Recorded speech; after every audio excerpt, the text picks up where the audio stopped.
All right, I'm here. I'm sitting here with Brother Azriel Devine, son of Rabbi Robert Azriel Devine, leader of the House of Israel of Mississippi. Am I correct? House of Israel Hebrew Culture Center. Yes, it's what it's called. House of Israel Hebrew Culture Center. Yes. So, my brother, can you give me a little introduction? You know, a little introduction about yourself and your journeys. Where were you born, and your journey in this way of life? Absolutely. Well, I was born in 1956 in Chicago, on the south side of Chicago. I was born into this way of life. My dad came out of the Church of God in Christ movement, Christian thing. He realized that we were the Hebrew Israelites from his studies in the Bible. He realized that they were worshiping on the wrong day for the Sabbath. He realized that the Sabbath was on the seventh day and not the first day of the week. So when he started teaching this, in his congregation as a Church of God in Christ minister, his superiors were not happy with it at all.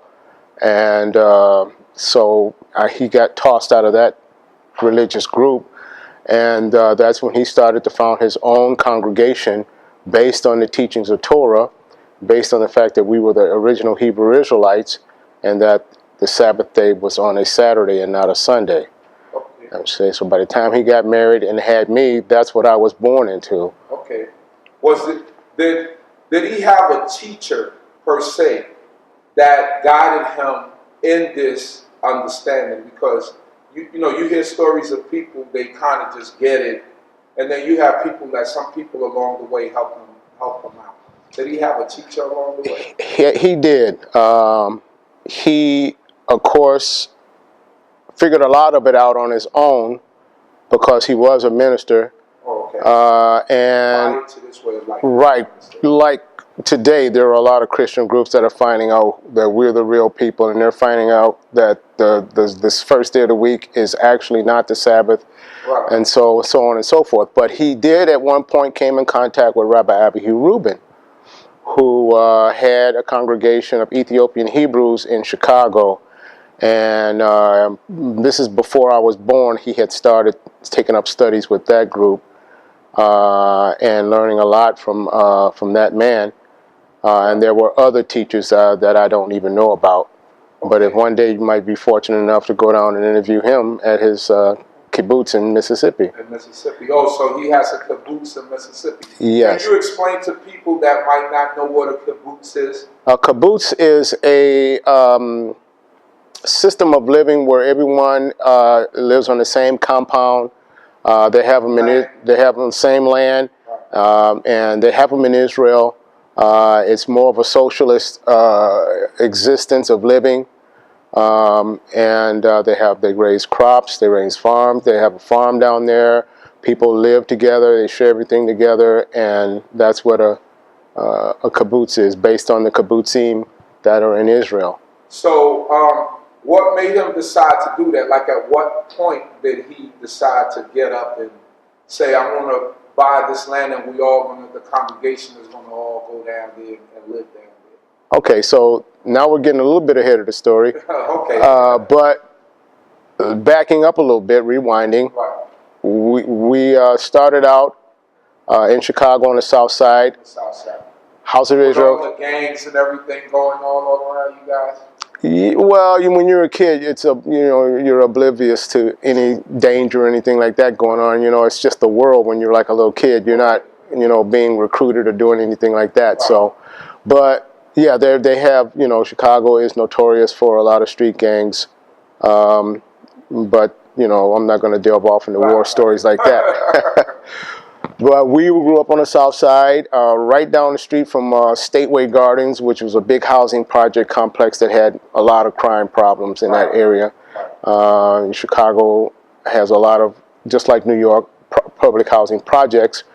At that time, Stateway Garden, you had Cabrini Green, which is where Good Times was filmed about that housing project. But today, they tore all the projects down, so we don't have them anymore. But we were in the south side of Chicago, and we had our temple over. We lived on the top flat of the storefront and apartments above. Right. Okay, so the storefront on the bottom was the House of Israel Hebrew Culture Center, and we lived upstairs above the temple. Okay. And we had a very good, strong, because a lot of people that came. Now I need to mention that not only did my father come out of the Church of God in Christ, so did Rabbi Hodges and Rabbi Nolan.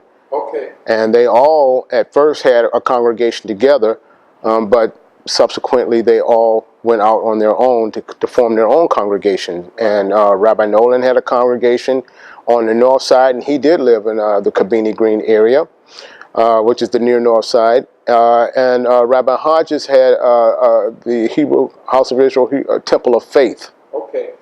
So that were two other congregations, their kids, and my family. We were all close. I grew up with the Hodges kids. We grew up with the Nolan kids. Right. And so the interesting fact about you asking the question about his teachers, because he did connect with Rabbi Reuben, and I understand now since being here in New York that Rabbi Reuben was a direct connection to the Rabbi Wentworth Matthews here in New York. Right. But he had ventured out into Chicago. Okay. So one day, as the story goes, there was this Jewish guy who had the tattoo. So he was from the concentration camps. He drove past on the 35th Street bus, and he saw the banner House of Israel with the 2-star Davids and the menorah. And he told my father, once he finally met him, that I used to ride past there every day and I wonder who in this neighborhood, who's Jewish in this neighborhood, because it was a solidly black neighborhood. Right. So he actually got off the bus one day and walked over to the door and knocked on the door and rang the doorbell. And my daddy came down the stairs and he answered the door, and the little Jewish guy said to him, he says, I'd like to speak to the rabbi. And my dad says, you're speaking to him. He goes, oh, so you're Jewish? He goes, I'm a Hebrew Israelite. Right. And he says, well, do you mind if I come in and talk to him? So I invited the guy in to go talk to him, and he went up the stairs and he says, he was asking him a few questions, do you know about this? Do you know about that? And so to make a long story short, my dad invited him. He came back several times. He used to come like once or twice a week, and they would talk about kashrut, they would talk about tzitzits, they would talk about arba kanfot, they talk about candle lighting, and all of these different things that... It's kind of testing your dad out, right? No, he was actually, because what he finally said to him, he says, if you go among other Jews and they ask you these questions, these are things that you're going to have to know.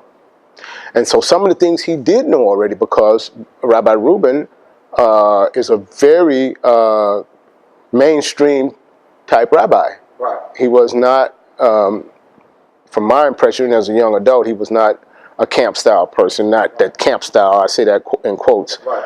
But he was more mainstream in his avodah, right, and his worship. So my dad knew a lot of it, but a lot of stuff my dad picked up some good information on. Right. So I think it was at that point that he decided that he wanted his kids to have a Jewish school education, because our community didn't have a school for our kids. We were going to public schools, which is, it's pulling you in a different direction. It's polarizing you from what you're being brought up in. So he wanted to more centralize our experience with a Jewish education. And so he went to Congregational, Road 5200 Hyde Park Boulevard in Chicago. And this is a conservative, strict conservative Jewish congregation. The rabbi there was named Rabbi Simon. And he said he went there to make an appointment. A lot of things transacted. He finally had his audience with the rabbi, and he says, I want to send my kids here to this school. And he says, are you Jewish? He says, yeah, I'm every much as Jewish you are, except for I'm black, and you're white. And the guy says, okay, I'll tell you what. We're going to convene a Beit Din. We're going to have about a panel of 6 or 7 rabbis. Would you be willing to come back and answer some questions? He says, sure. So a couple of weeks later, he went back, and there were like 7 or 8 Beit Din rabbis for their Beit Din for this community of conservative Jews in Chicago, and their decision was going to be final as to whether they're going to let us in the school. So they started asking him questions, and my dad quickly realized that a lot of these questions were the same questions that that European Jew was bringing them up to date on. So he just like boom, boom, boom, knocking them out the park. Every question they asked, he came up with perfect, pristine answers. And a lot of the Jewish rabbis were really astonished by this. And of course, a lot of stuff that Rabbi Reuben was teaching them was coming up too, and the Minghogs and the different types of things that you can imagine. A lot of the questions were the same 72 questions that you would ask any Jew that, or any person that was wanting to be converted even. Right. But my dad was not willing to go through conversion. But they was asking him these questions left and right. And so the rabbi said to him, Rabbi Simon talked to the other panel rabbis. They excused my dad, and they talked about it. And as the story goes, most of the rabbis said, sure, no problem. He's a Jew as far as we're concerned, except for one dissenting Jew. And he says, well, he still has to go through, even though he was circumcised, they still want him to go through a prick, which is a separate thing, and all of that. And he said, well, the questions that we ask him are the same questions that we ask every Jew or a person that wants to become a Jew. So the way we figure it now, if he wasn't Jewish before, he is now. And so he didn't have to go through any other formal transformation. We were allowed to go to school in the fall, I believe it was 1965, me, my 3 brothers, and my younger sister. And we all got our Jewish educations there. We graduated there.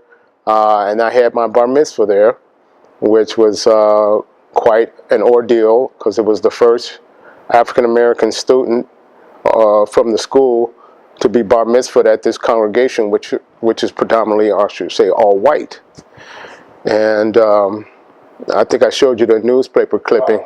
It reflects the time. It says, bar mitzvah plan for Negro boy 13. We pull that article out all the time. We look at it and we laugh at it, So your education in that school went from elementary school to high school? Yes, elementary to high school, and then I went, the thing switch when I went to a full-time yeshiva high school in Chicago called Ida Crown Academy. Now, these are not conservative Jews, which tend to be a little more liberal. These were Orthodox Jews, and they are really can be pissy. Right. If I could use that expression. Right. So, and I've heard you had a rough time. Right, and I heard that a lot of our people here that went to the Orthodox schools in New York had that same rough ride that I had. Right. So I only lasted 1 year in that school, and my dad decided to pull me out, and I went to public school from there. Right. So but how was that transition from coming from this environment to the public school system? Oh, it was like, the public school was a whole different, totally different. Everything is secular compared to what we are taught in Torah.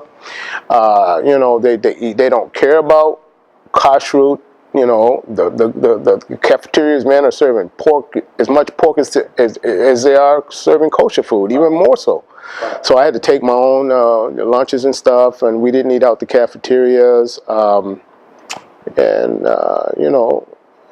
Chicago, on the south side of Chicago, in the high school, you're gonna run into some battles. Right. Being different, right. And so it's interesting because your father, he put you in this conservative Jewish school, mm-hmm. but he was still keeping the messianic element. How did that work out?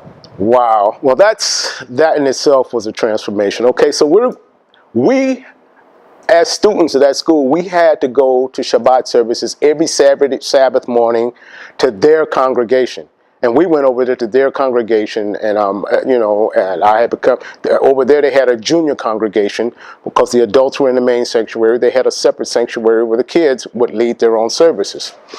So that was really fascinating to me. And when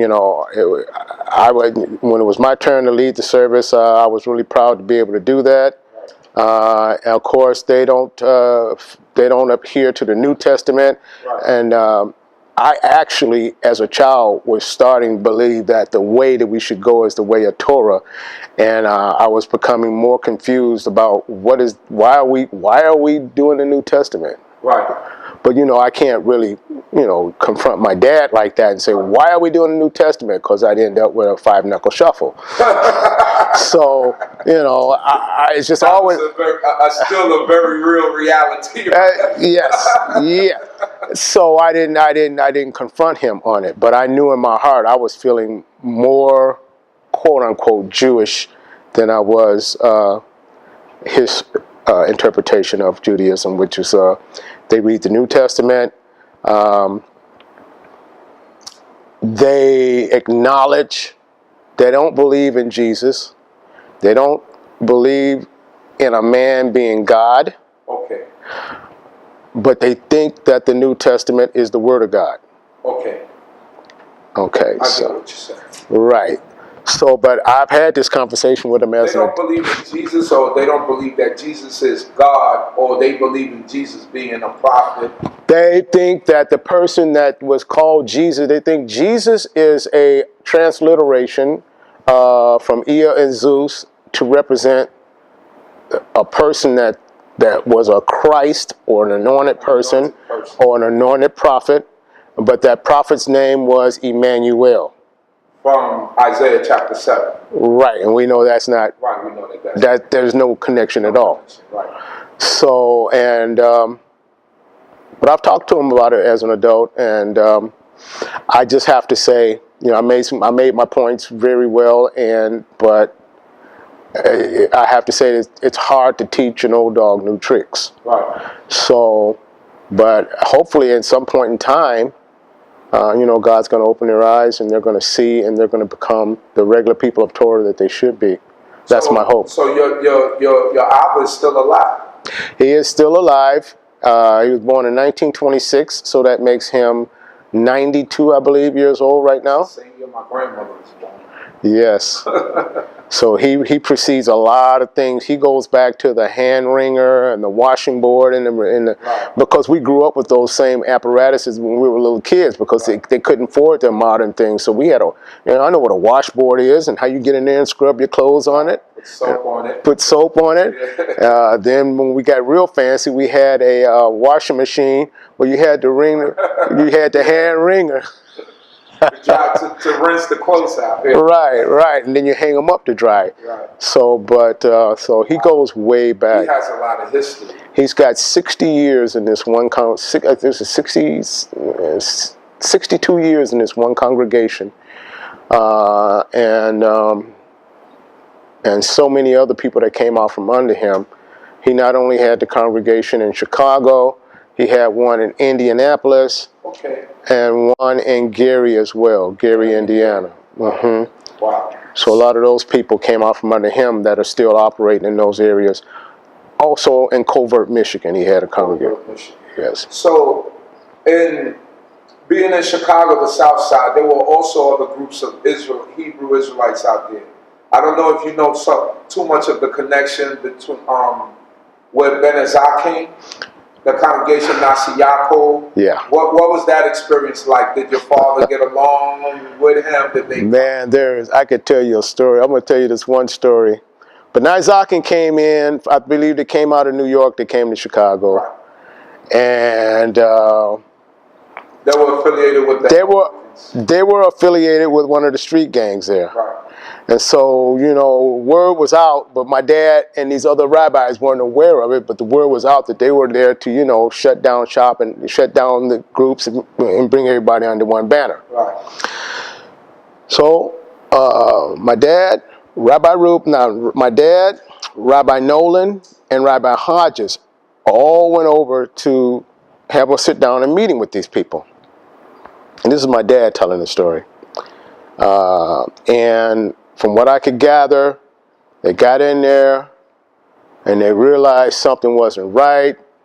This don't really look like a mainstream type of a religious facility.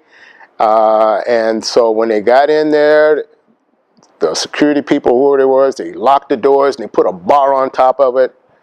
And they sat down, and the head guy was laying down the law. This is where it's going to be. You guys are going to jump in with us.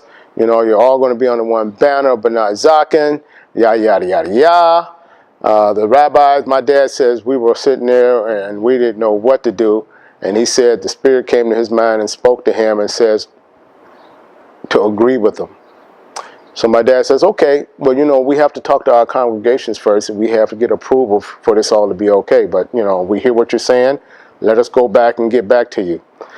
And he says, okay, it worked. They let him go. And they ain't been back there since. And, of course, with that being the case, they organized.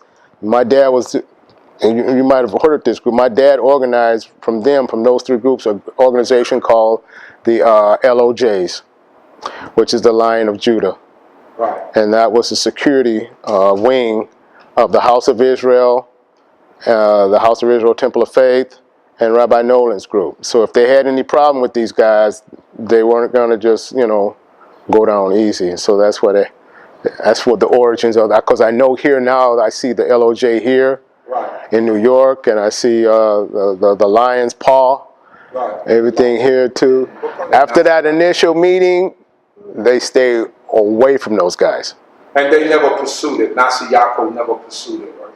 Not from my knowledge, not from what I knew. Right. Nothing else came of it. Okay, that's unfair. Let me see. So after your dad, he creates this. At what point did he get to where he said, all right, I'm gonna get this kibbutz, we're going to get some land, or am I missing some other history? So then he had a really successful congregation in Chicago, like over 200 families. They had a beautiful building that they had bought on 87th Street, and it held a huge amount of people. His people from Gary's only 15 minutes from Chicago. He closed that down and they started coming to the Chicago. The Indianapolis group, he sent a minister out to them once a week, and at some point that discontinued for some reason. And so he had several. He had a minister, Gaster Sample was one of his assistants. And this is where I'm in college at this point, but this is where Rabbi Fune came in contact with my dad, because he was also one of his assistant ministers. And so he left Chicago to go down to Mississippi to establish everything, and he left it in the hands of Rabbi Fune and Minister Gaston Sample. Okay. At some point, I don't know how it all fell down. Of course, Rabbi Fune, like myself, had come into contact with a different perspective of our heritage, and it didn't include the New Testament or Jesus Christ or any of those things. So obviously, he's at this point going in his own direction. Okay. And so when I came back to my dad's congregation as an adult, we disagreed on it, and so I kind of walked away for a long time. I got married, and I went through some things, got divorced, raised my 2 kids, and so now, once my kids are grown, I'm coming into New York here to perfect my ways and study to be a rabbi. Okay. And but so he started his kibbutz effort when they were still in Chicago, and I believe that the assistant ministers he left there, they all put their money together. They bought like 80 acres or something down there in Mississippi. It's got a lake. It's got everything down there. I went down there last year and I came from Mississippi to New York. Okay. So I'm very well familiar with what How long has that been? That you came from Mississippi to New York? I came from here in 2014. I came to New York. I've been here almost 5 years. Almost 5 years. Yes. And I've been right here at Beth Shalom the whole time. I learned so much from here, from Rabbi Yeshurun Ben Levi. I learned so much from other brothers here just by talking every Shabbat. Gained a lot of information. I would say to anyone who really wants to get a perfected way of what Israelite life should be for African Americans or people of color, you got to come to New York. There's no other place. Even Fune came here to New York for a period of time to get to where he's at. So I would personally say that, you know, if you don't come through New York, you haven't experienced it fully yet. Okay.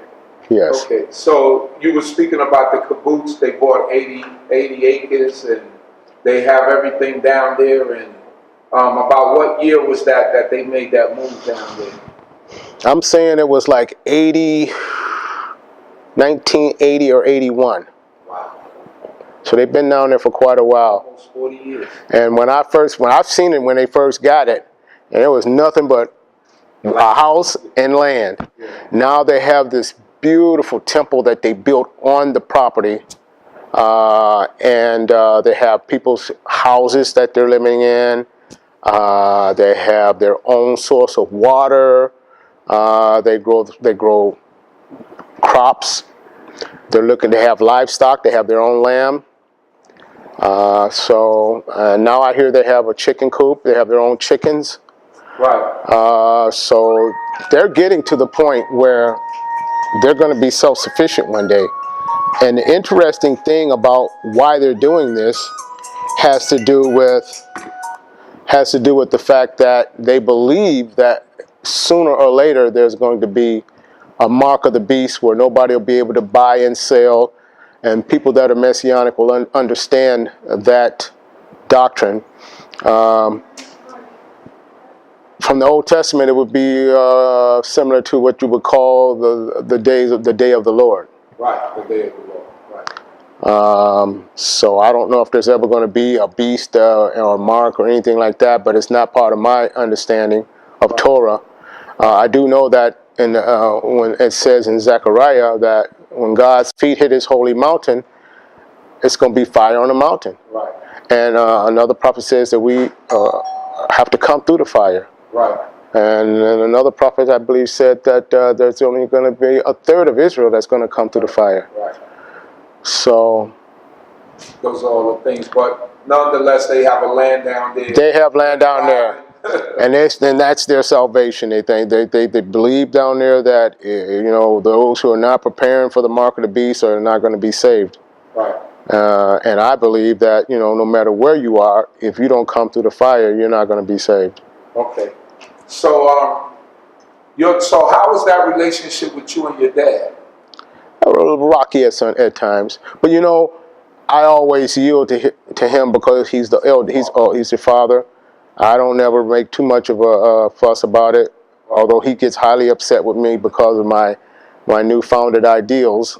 But I think in the end, it's going to all come about to the goods. But they're really not that new, because you said you were having that concept from when you were in school. Right. I also went to Camp Ramah and to the summer camp there. Right. And this is one of my first experiences of after every meal we were singing Birkat HaMazon. Right. I hadn't sing. Beth Shalom is the first congregation of color that I ever been in that did Birkat HaMazon. We do it every Shabbat after eating, and it's like, wow. Took you back to your childhood. I'm happy as a lark, I'm just like, a duck taking the water. This is where I belong. So that's why I've stayed here, because I like the mean hog here at Beth Shalom. Okay. It's mainstream. There was a song that brought you back to your childhood that no one else sings. The Birkat HaMazon. Shir Hamalo Beshuv Adonai Etziva Zion Hayenu Chechomim Ajimale. That song, every day after every meal when I was in the summer camp, It was a song that brought the whole camp together in camaraderie,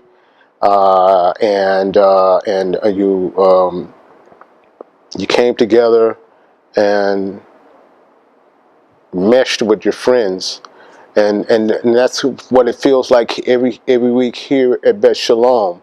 We're bonding every week. That song is a bonding song. You know, people are getting into it, and people are, you know, Amos, and it's like, and at the end we see who can hold the last note the longest. It's classic. I mean, you know, you can't make this stuff up. I mean, this is what really happens here, and that camaraderie is what people look forward to every Shabbat. So that's what we look forward to every week, is the camaraderie and the bonding, and it's something that's special. I've been to other congregations here in New York, but I don't identify, not to say that they don't have their own special ways of bonding, but I don't identify any other place like Beth Shalom I identify here. Okay, so how is that dynamic as a child that comes from a position of a father who has so much influence, right? Because your father, doing this for over almost 60 years. Right. He's been doing it. He's been a leader of people. How is that dynamic with a child? You're his firstborn, or I'm firstborn, and I always looked up to my father, and I always respected him because he, in his own right, for an African-American male in the 60s, had gained quite a bit of acceptance from the European Jews in Chicago. Right. And as I showed you a picture, he met with the Prime Minister of Israel, Yitzhak Rabin. Right. At that time, he wasn't Prime Minister, but he was the ambassador to the United States from Israel. Right. And he, like I said, was a part of they didn't have the board of rabbis, but they had created, between him and the Beit Din of the conservative Jews, they established a board of black and white rabbis. Okay. Very, very unique, because you had Jewish rabbis on the board with black rabbis, which were like mainly my dad. Rabbi Hodges was on it. Rabbi Nolan was on it. There was another rabbi named, I can't think of his name, but he was on it as well. It was about 4. And then Rabbi Reuben, I think, before he had passed away, he was on that board as well. I don't think the board exists anymore. He started the United Leadership, the ULCHI, the United Leadership Council of Hebrew Israelites. Okay. And it had several different rabbis from all over. So now we have, of course, the Israelite Board of Rabbis, and some of the rabbis from Chicago was given honorary board status. I think Rabbi Hodges was listed as an honorary rabbi, and Rabbi Nolan as well. Interestingly enough, Nolan and Hodges were Messianic as well as my dad. However, Rabbi Nolan is no longer Messianic. He's still alive also? He's still alive. Rabbi Nolan is still alive. He was the youngest of the 3, so he's only in his 70s. Okay. Rabbi Hodges is still alive. He's right up there with my dad. And he's no longer Messianic also? He is still Messianic. Okay. Nolan is the only one that has turned to strictly Torah and Tanakh. Okay. And we talk all the time, and we have both the same agreements and everything. Okay. I talked to Rabbi Hodges a couple of years ago, and I think he's teetering. I don't know, because we had an interesting talk. He said he'd like to get together and talk more about it. But right. So, what about your experiences? What is your job here at Beit Shalom? Do you have a job? Well, what is it that you do? I came here from Mississippi to New York, and when I got here, there was about a listing of 4 or 5 congregations. I think Beni Adat was one, the one in the Bronx, was one. Mount Horeb. Mount Horeb. Also, Beth Elohim was definitely one. Beth Shalom was one. So I started calling each one, and I got no answer, no answer, no answer. When I called Beth Shalom, picked up on the first ring, and it was Rabbi Yeshurun. He says, "Yeah, come on down. We'll, yeah, no problem." And so this is where I ended up, and I'm often thinking that this is definitely divine providence of how I ended up here, because ever since I've gotten here, I haven't missed a Shabbos. And as a child, you know, when you're like 10, 11, 12, 13 years old, and those prayers, if you don't keep doing them, you're going to lose it. Right. And that's why having a school in our community is so important, because I went to college, and then I was a music major. I had I had a scholarship for music. I had a full ride scholarship for wrestling. My dad didn't want me to do athletics, which was the only point of contention when in my youth. My mother had to sign my papers for me to get on the wrestling team. So I'm on the wrestling team, and he don't know him now. So he found out I'm on the wrestling team. Okay, so I'm gonna tell you now, if it's on a Friday night or a Saturday, you're not gonna participate. Fortunately, all the wrestling matches were on Tuesday and Thursday after school.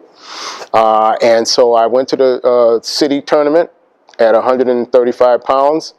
I took first place. So me and the runner-up get to go to state for the state championship. And I had all these scholarships thrown at me, man. I was like, wow. This is No, it was on a Saturday. You talk about somebody's heart dropping out. And that was really a sticking point between me and my dad. I said, man, this one Sabbath ain't going to kill me. And rah, rah, rah, rah, rah. But, you know, hindsight being 20/20, he was right. I wouldn't let my kid do it either now as an adult. So, but you know, I was a jockhead. I like sports. Right. And and he was thinking, he always preaches from the pulpit, the only thing the white man think a black kid can do is run a ball, catch a ball, or hit a ball, or throw a ball. That's all he think we can do. Right. And so I got that preached to me for like 20 years, and it's like, that wasn't helping our relationship either. So that's interesting, because you said that he preached that, right? Yes. That a white man thought. But so, do you think that they were looking for acceptance from the white Jewish establishment, or was it more of we trying to get? I'm gonna tell you what I see. What I saw was, you know, the situation was a Dr. Jekyll and a Mr. Hyde. Okay. Mr. Hyde was the guy that was taking his kids over to get that Jewish education. Dr. Jekyll is the one that's preaching on that we're the real people and they're da-da-da-da-da. And he was very much nationalistic. Very much so. Right. Very much so. For his people. For his people, right.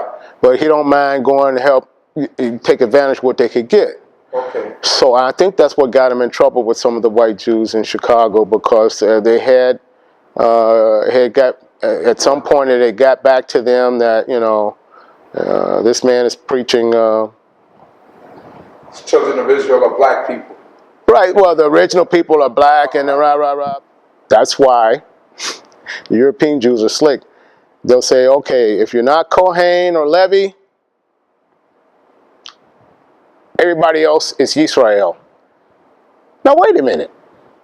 What do you mean they're Yisrael? The only reason you're saying that is because you don't know what tribe they came from.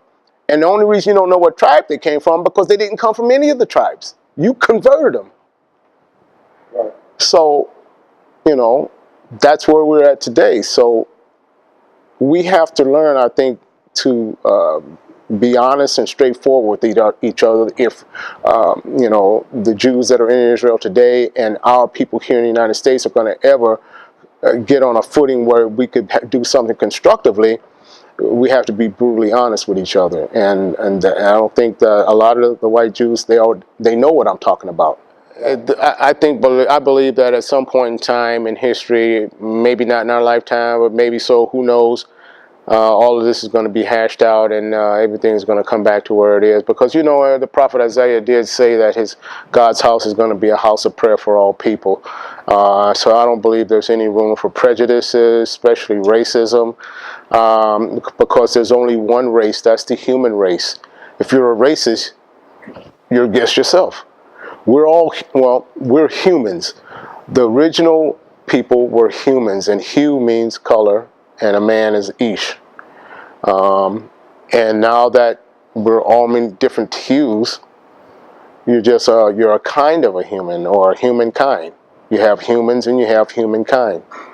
So, and all people are children of God because they all came through the seed of Adam. And we are a chosen group. We are Israel, and the African American Hebrew Israelites, also the Caribbean Hebrew Israelites, or the Hebrew Israelites anywhere are God's chosen people, and the original people are people of color. Hallelujah. So, you also mentioned earlier just to the contact with Ben Ami. How was that? Because he also comes out of Chicago. Your father's group and Rabbi Nolan and Rabbi Hodges. How did that encounter go? Do you guys remember that group? I was very young, because you're talking about now, late 50s, early 60s. So I do know that my dad has mentioned Ben Ami's name. They all know him in Chicago. From some of his derashes that he's given from the pulpit. And he tells the story about when he was trying to, you know, convince everybody now there was the time to go to Israel. I do know that Nolan, Hodges, and my dad felt that it wasn't time yet. So subsequently, we do know that he did go ahead. He made it to Israel, and the rest is history. Rest is history. Yeah. So, what are you working on these days? Well, I'm working. You guys have We're working on a play that I wrote when I got my scholarship outside of wrestling was music and theater. So I went to school for music and theater and dance, and I wrote a play called Yehudit, and it's based on the Apocrypha account of her life and how she saved her people. And I got approached to do it for Rabbi Wentworth Matthews' weekend, and we're going to be showing that play. We're going to be doing that play on the 24th of June, which is this month, in the afternoon, about, I believe it's 3 o'clock. And what's the location? Location's going to be here at Beth Shalom. Can you give us the address? 730 Willoughby. I think it's Willoughby Avenue. Right. And so that's right here, and we promise to have a entertaining fair for everyone, and everyone is definitely welcome to come. Right. Other than that, I'm also finishing up my last couple of semesters of rabbinical school. I should be graduating in January, and I look forward to doing some things that that can be beneficial for our community. And also maybe building bridges. Okay. So, Brother Azriel Devine, thank you for this time. Thank you. I really appreciate it. Yes. Most High bless you. And you as well. Hallelujah.